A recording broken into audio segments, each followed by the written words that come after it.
Now, one of the best ways to make money in this game is through bossing. In Oldschool Runescape, there are dozens of different bosses you can take on, some of them easy, others are quite challenging. But for players who are just entering the mid-game, it can be a bit overwhelming with how many options there are.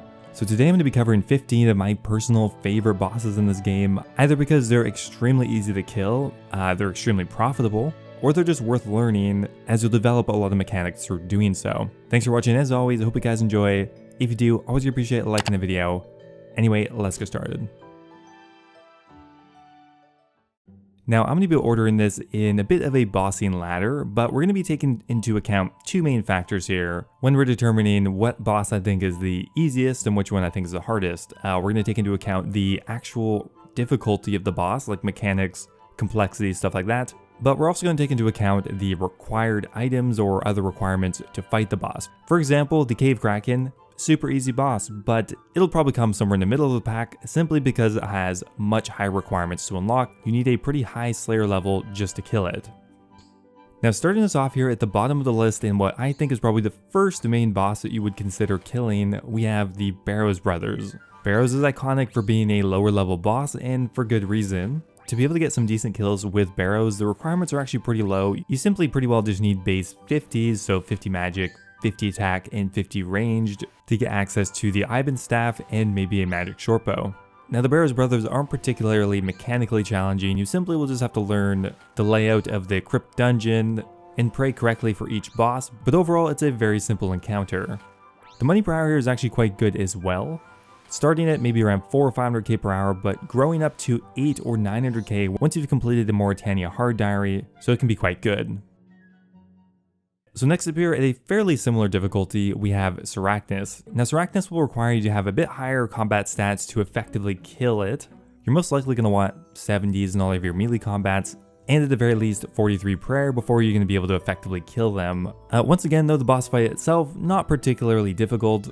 Sarachnis really only has a couple mechanics that are important, and although you will actually have to switch your prayers mid-fight, it is extremely predictable and easy to do, and after just around 3 or 4 kills, you should have the hang of Sarachnis. Now, the money per hour at Sarachnis I would say is a bit worse than Barrows and will require slightly higher requirements to effectively kill, but still a really good option, and it can also be done on a Slayer task.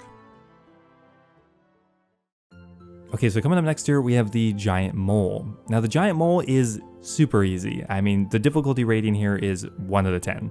Now, that said, the requirements you could argue are a bit higher, and that's mainly due to one factor. To effectively kill the Giant Mole, you pretty much need the Falador hard diary.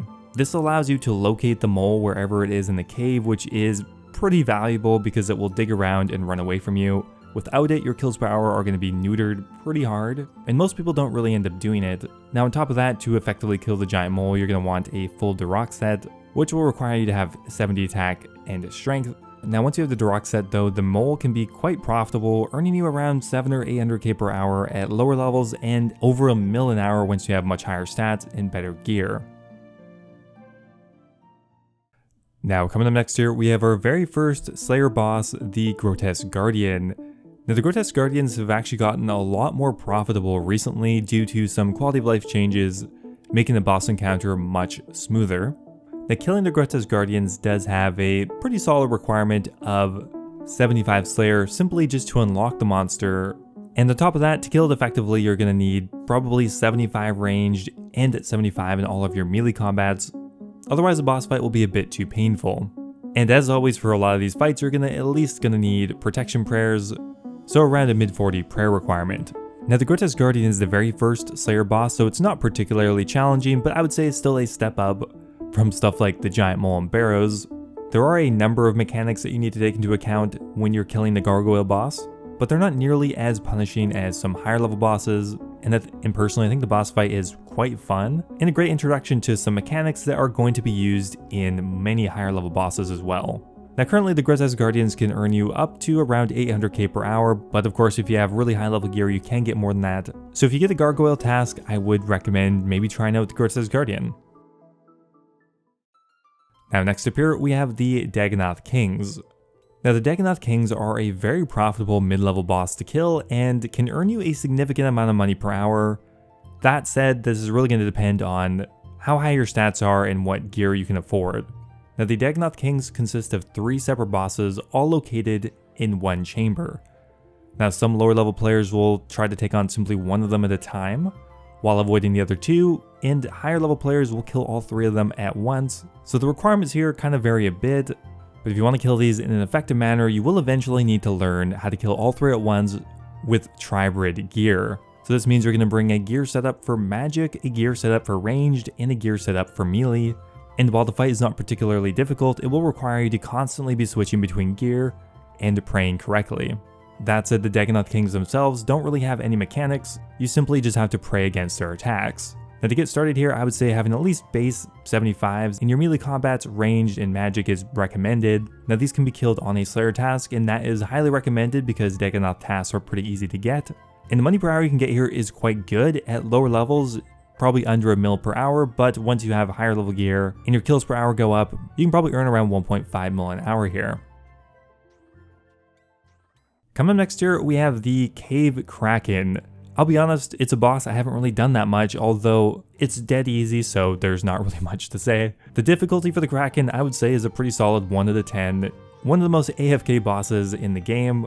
That said, it does boast a pretty high Slayer requirement to kill of 87, which means you're not going to be having access to this for a while. Now, Cave Kraken is a profitable task and one that requires very little attention, so a lot of people really like it for that.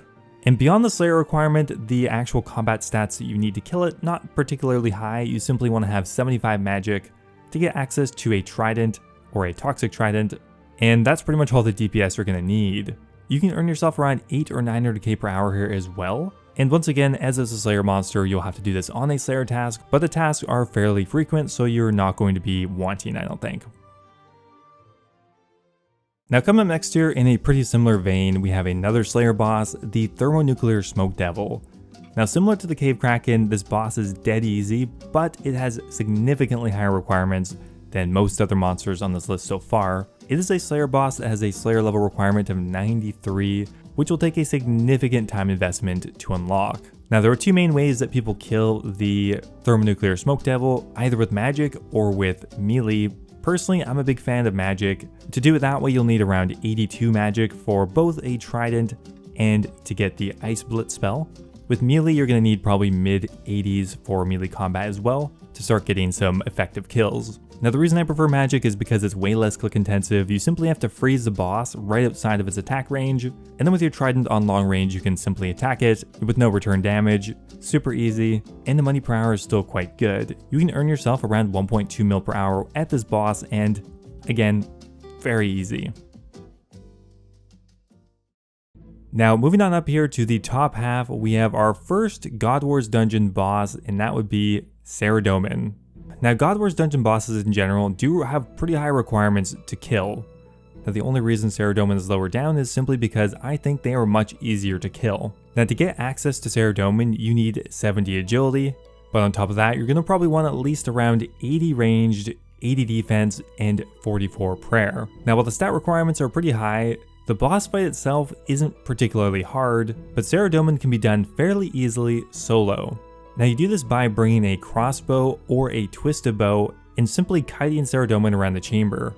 Now compared to ranged methods at Bandos or Zamorak, learning the Saradomin method is much easier and does not require perfect timing and is pretty forgiving. You simply go into one corner, attack once, run into the other corner, and then just keep running around in circles until they're dead. It's really not that hard and will only take a few kills till you get the hang of it. Currently, Saradomin is also extremely profitable, earning you up to 2 or 3 mil per hour, thanks to the inflated price of a lot of God Wars items right now. And in my opinion, if you're going into this solo, Saradomin is by far the easiest one to learn, and pretty profitable, so why not?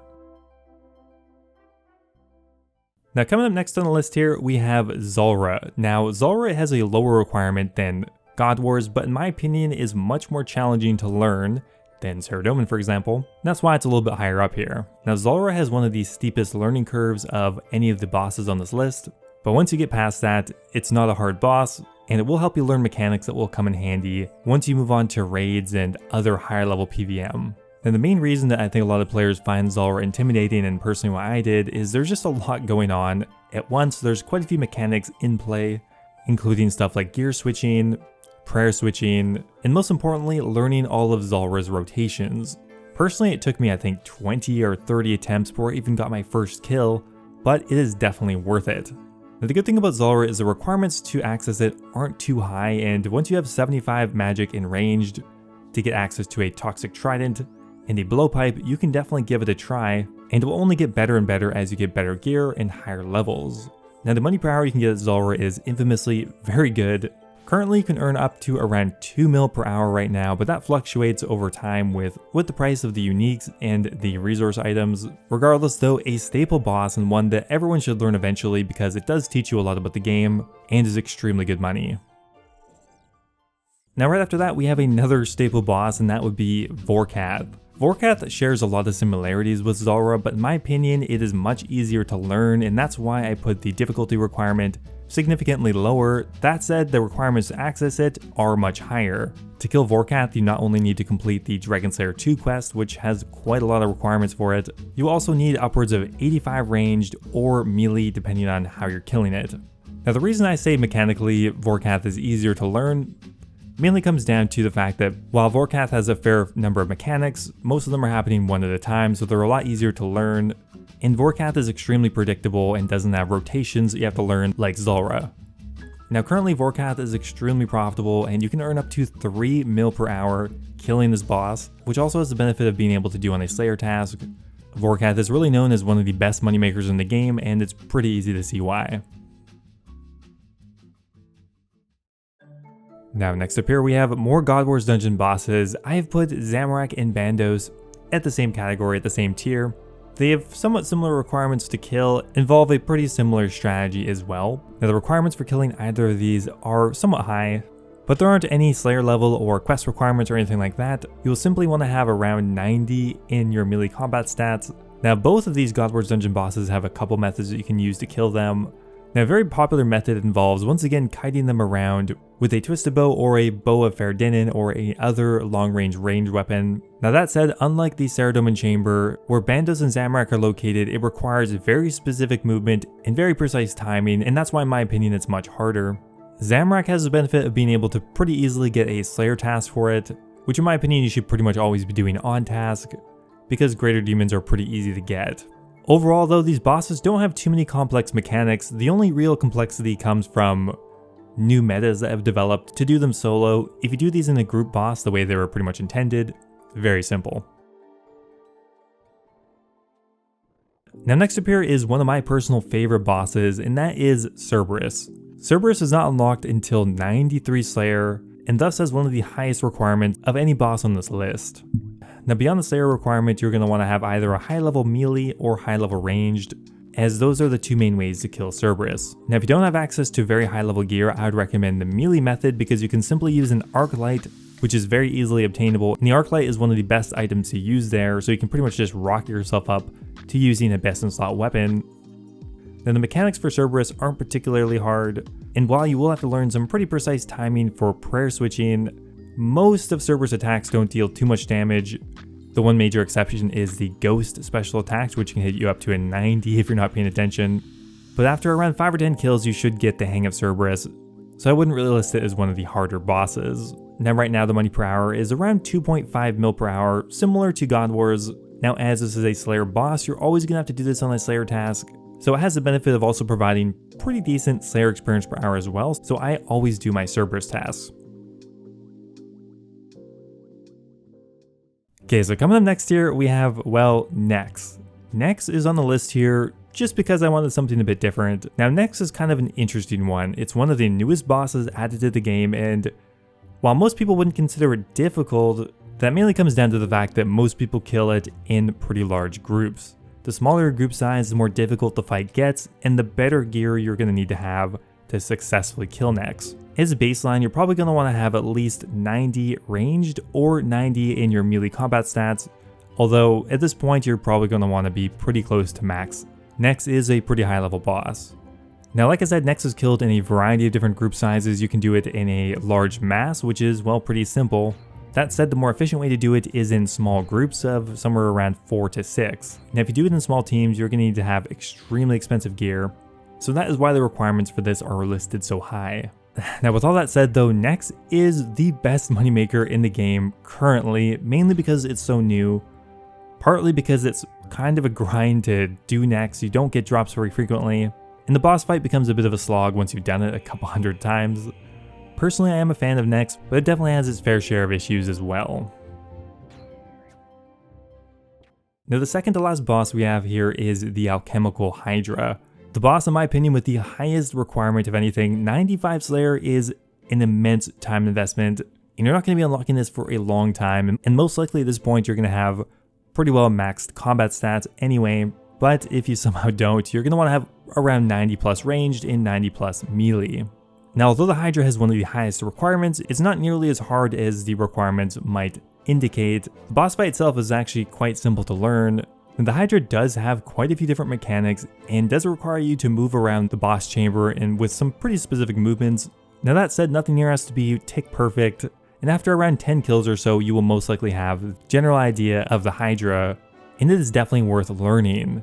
The Hydra can earn you around 4 mil per hour right now, which is one of the best moneymakers in the game. The drawback is that you have to get a Alchemical Hydra Slayer task, so it's limited that way, and those can be a bit more challenging to get than say something like Cerberus, but once you get one, it will definitely pay off. And finally here, at the end, we have the Chambers of Xeric. Now the Chambers of Xeric is by far the most difficult piece of content on this list, in my opinion of course. Now I've listed it at 10 out of 10, and that doesn't mean it's the most difficult content in the game, it's just the most difficult content of this list.